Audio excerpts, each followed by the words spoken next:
નમસ્કાર વિદ્યાર્થી મિત્રો, આપ સૌનું સ્વાગત છે આપણી આ યુટ્યુબ ચેનલમાં. હું છું આપ સૌનો મિત્ર જગદીશ સર વાઘેલા. મિત્રો, જવાહર નવોદય વિદ્યાલય પ્રવેશ પરીક્ષા ધોરણ 6 ના પરિણામની જે વિદ્યાર્થી મિત્રો આતુરતાથી રાહ જોઈ રહ્યા હતા, તો આજે આ રિઝલ્ટ જાહેર થઈ ચૂક્યું છે. ઘણા બધા વિદ્યાર્થીઓ આ પરીક્ષામાં ઉત્તીર્ણ થયા છે, ઘણા બધા વિદ્યાર્થીઓનું નામ નથી આવ્યું. તો આજના વિડીયોમાં જે પરિણામ આવ્યું છે એ પરિણામમાં ઘણા બધા વાલીઓને જે પરિણામમાં લખેલું આવે છે, you are not selected in the main admission list, you are selected provisionally selected, you are not eligible, આ શબ્દોનો અર્થ શું થાય છે, સાથે સાથે જે પરિણામમાં જે માર્ક્સ આવ્યા છે, શું બીજી વખત ફરી વેઇટિંગ લિસ્ટમાં નામ આવશે કે નહીં, આ બધા મૂંઝવણતા પ્રશ્નો છે. એ બધા પ્રશ્નો વ્યક્તિગત ઘણા બધા વાલીઓ મને પર્સનલી મેસેજ કરીને પૂછેલા છે. તો આજના વિડીયોમાં આ મુદ્દા ઉપર આપણે થોડીક ચર્ચા કરવા જઈ રહ્યા છીએ. આ વિડીયોમાં હું તમને સંપૂર્ણ વિસ્તારપૂર્વક માહિતી આપીશ, તો આ વિડીયોને તમે છેલ્લે સુધી જોજો, જેથી કરીને તમને સંપૂર્ણ માહિતી મળે. ચાલો મિત્રો, શરૂઆત કરીએ આજના વિડીયોની. સૌથી પહેલા મિત્રો, જે પરિણામ જે નવોદય વિદ્યાલય પ્રવેશ પરીક્ષા ધોરણ 6 2026 નું આપણું જે જાહેર થયું છે, આપણું જે ગ્રુપ છે નવોદય ઓનલાઈન ફ્રી કોચિંગ, જેની અંદર ઘણા બધા વિદ્યાર્થીઓ જોડાઈને આ પરીક્ષાની તૈયારી કરી છે, એ વિદ્યાર્થીઓ જે ઉત્તીર્ણ થયા છે એ તમામ વિદ્યાર્થીઓને ખૂબ ખૂબ અભિનંદન સૌથી પહેલા. અને જે વિદ્યાર્થીઓનું નામ નથી આવ્યું, મિત્રો નિરાશ ન થજો, કારણ કે હજી પણ સેકન્ડ વેઇટિંગ લિસ્ટમાં જો તમારું નામ કદાચ ફરીથી તમારું નામ આવી શકે, તમને ફોન આવી શકે, જ્યારે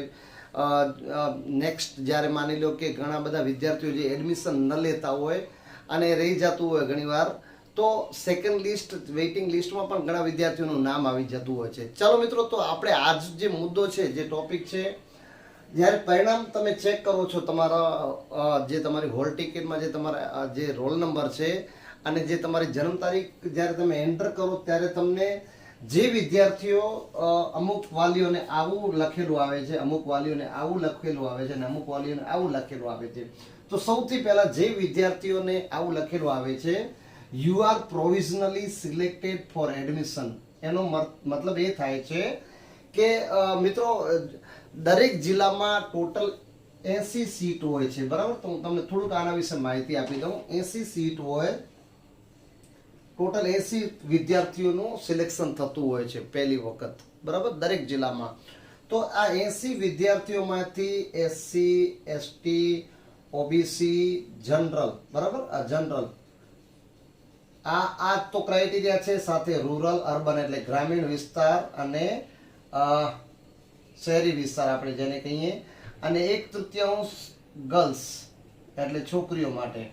આના આધારે આ બધું જે છે ને, આ 80 વિદ્યાર્થીઓનું સિલેક્શન થતું હોય છે. ફરીથી જનરલ કેટેગરી, અનુસૂચિત જાતિ, અનુસૂચિત જનજાતિ, OBC, રૂરલ એટલે ગ્રામીણ, અર્બન એટલે શહેરી, અને જે 80 સીટ છે એમાંથી 1/3 છોકરીઓ, બાલિકાઓ, બરાબર, એમનું સિલેક્શન થતું હોય છે, દીકરીઓનું સિલેક્શન થતું હોય છે આ 80. તો જે 80 જે સ્ટુડન્ટ સિલેક્ટ થયા છે એમનામાં આવું લખેલું આવશે, you are provisionally selected for admission, બરાબર. તો એનો અર્થ આવો થાય છે, આ 80 છોકરાઓ પ્રોવિઝનલી સિલેક્ટેડ થયા છે. ફરીથી મિત્રો, આ બાબતની હજી તમને એક બાબત ક્લિયર કરી લઉં. યુ આર પ્રોવિઝનલી સિલેક્ટેડ એટલે તમારું એકદમ નિશ્ચિત નથી થઈ ગયું તમારું એડમિશન. હવે નેક્સ્ટ પ્રોસિજર તમારા માટે શું હશે? તમારા પ્રમાણપત્રો ચકાસવામાં આવશે.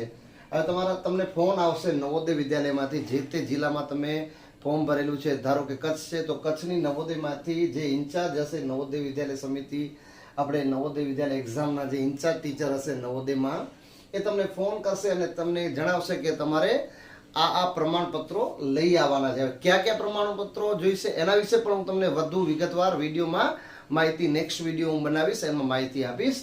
ત્યારે એના પછી જો તમારા ડોક્યુમેન્ટ તમારું જે છે એ બધા સાચા હશે, તો જ તમે આના માટે તમે સિલેક્ટેડ એટલે તમે આના લાયક ગણાશો, તમારું એડમિશન કન્ફર્મ થશે, તમારો પ્રવેશ કન્ફર્મ થશે.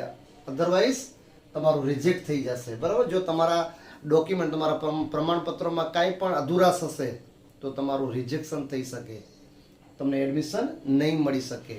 બરાબર, એટલે અહીંયા પ્રોવિઝનલ લખેલું આવ્યું છે. એટલે એનો મતલબ તમે નિશ્ચિંત નહીં માનવાનું કે તમારું એડમિશન પરીક્ષા પાસ કરી લીધી છે, તમે મેન લિસ્ટમાં આવ્યું છે તમારું નામ. ફાઇનલ એડમિશન તમારો પ્રવેશ ફાઇનલી નથી થયો. પ્રવેશ ક્યારે ફાઇનલી થશે? જ્યારે તમારા ડોક્યુમેન્ટ એટલે તમારા પ્રમાણપત્રો બરાબર હશે, એકદમ સાચા હશે. બરાબર છે મિત્રો?